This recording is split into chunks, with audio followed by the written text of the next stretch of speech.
You're watching. Subscribe.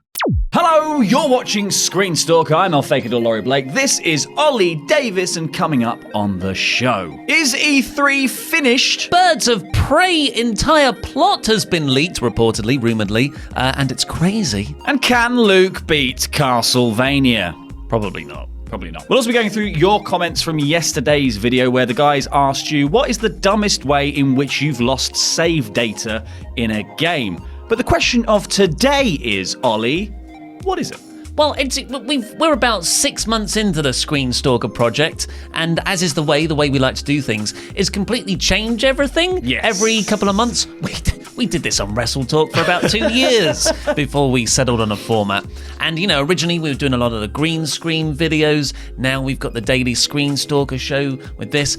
And now we're thinking the actual best version of this is a live show, like half an hour every day after the Wrestle Ramble over on Wrestle Talk, where we have guests on, still do the Let's Plays, talk about all the news from the day. It'll be fun. It's a lot like, personally, me on Wrestle Talk, the live streams have been amazing. It's a lot easier to talk to the fans and stuff. So the question is, do you want that? Do you want that? Yeah, that's like, if you could... do you want that? That will be in the comment. We'll put that in the actual metadata. And I want a graphic that has everything I just said pop up on the screen as the question.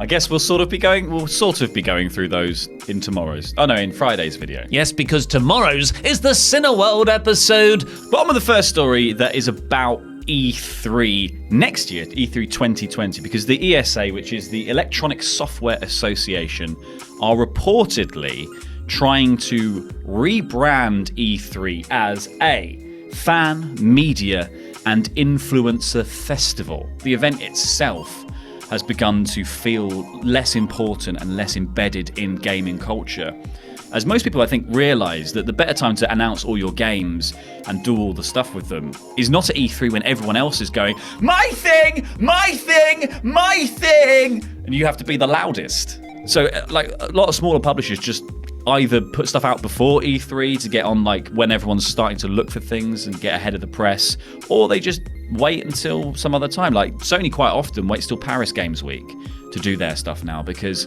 they seem to have the biggest presence there out of the big three publishers. It will fundamentally change the way E3 is, I think, as an event, because I think what was special about E3, and not even just from the going there, I think it was the fact that it was kind of this distant, exclusive, the mecca of gaming to me. As a punter back in the day, I was like, I love E3 week. I love watching all the stuff as it comes out.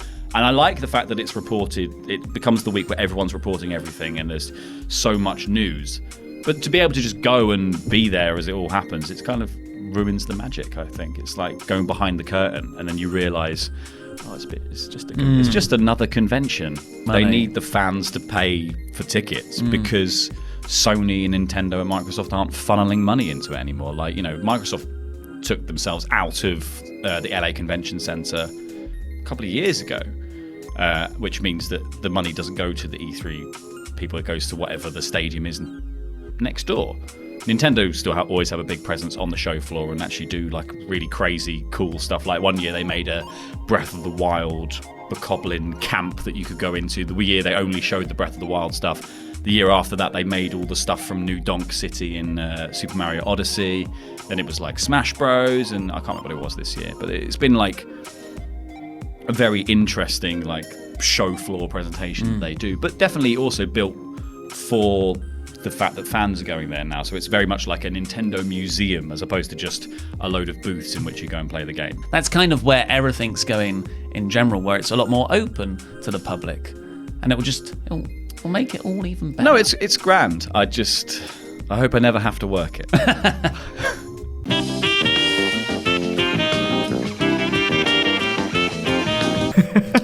Fucking bullshit! There it is. Turning it around again. Oh, here we go. If Luke's gonna turn himself away, should we all do it? Should we just have our backs to the camera? I'll go stand over there and just drag the mic with me. Sometimes I feel like I just have to do this. I know it's terrible for like the viewing experience, but they're looking at the game anyway. They're not. That's how I feel about punching cats. Like, I don't want to, but I just sort of have to. Yeah. Sometimes it just has to be done. You just got to punch them in their prick faces. I actually really like cats.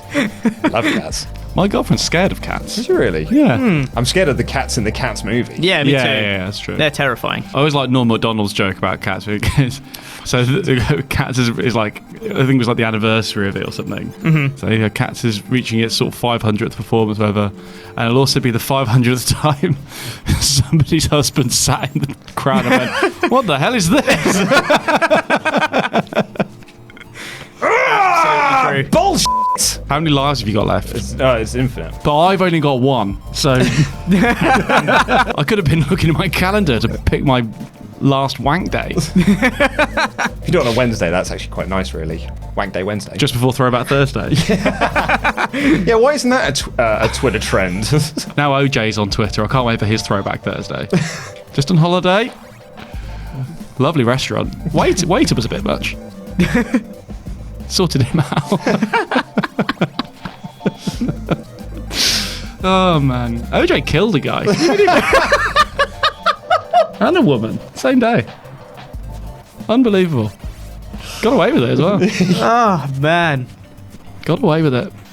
Just shows you the power of positive thinking, really. Yeah. Have you ever dined and dashed?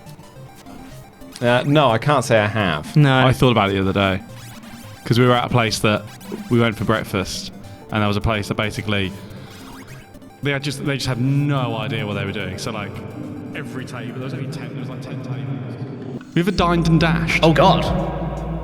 No, I can't say I have. No. I thought about it the other day because we were at a place that we went for breakfast, and there was a place that basically have you ever dined and dashed? They just had no idea what they were doing. So like every table, there was only 10. There was like 10 tables, all ordering one of the three things you could order. And have you ever dined and dashed? They just had no clue as to how to actually. Like everything was really far behind. No one was getting their food. If they did get the right food, it was the wrong food. Have you ever dined and dashed? The owners were just there. One of them was just segmenting a singular orange for a drink that somebody ordered 45 minutes previously. I was just like, I don't think this is going to happen. And we were sat outside. Have you ever dined and dashed? And we were sat, I was like, we could, because we're going to ask for our money back anyway. Yeah. Do we just go? But you didn't, I'm assuming. No, we didn't. We paid in full. Have you ever dined and dashed? I don't have any stories about prostitutes. Cash machine, gets them out for the taxi, then go back into the restaurant. It's probably like half an hour. I had to leave her there, just sitting, waiting. Oh my god. Yeah, it was quite something. He's always at death. He is at death. And so concerned talking about my cards. Oh! Oh my god. Luke! Luke! Luke! You beat death! Oh my god! Luke! Oh my god! You beat death! Ah! He's done it! Oh my god! You beat I mean, you haven't beat the game, but No. you beat death! Holy hell! You did something! Oh my god! You were just like chatting a load of and I was like, I'm gonna do this. By the way, Yeah. Like, I was so confident in myself that I was gonna do it. Oh, wow. I knew. Yeah, maybe we should just talk more inane bullshit more often.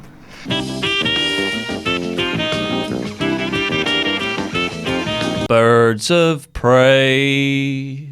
So David Ayer isn't making the Suicide Squad sequel. He's instead making Birds of Prey. And the Emancipation of Harley Quinn is the full title of that, which is very wonderful. And last week we got our first trailer for it. It was themed around It Chapter 2, which was a smart piece of meta Deadpool style presentation. Apparently that's going to be a big part of the actual film itself, where Harley Quinn will break the fourth wall a lot in the same way as Deadpool does. Yeah, now we've got a new poster for it as well, which is, you know, quite nice. It's got a very Baz Luhrmann Romeo and Juliet vibe. Oh, it does, I yeah. thought. Also, pretty much the entire plot of the film has rumored to have been leaked. Here is the basic non-spoilery plot. You know, the stuff that will come out with the trailers and the synopsis of the film anyway. Harley Quinn decides to be a good person after she's dumped by the Joker. And the chief antagonist in the movie is Black Mask, which is played by Ewan McGregor.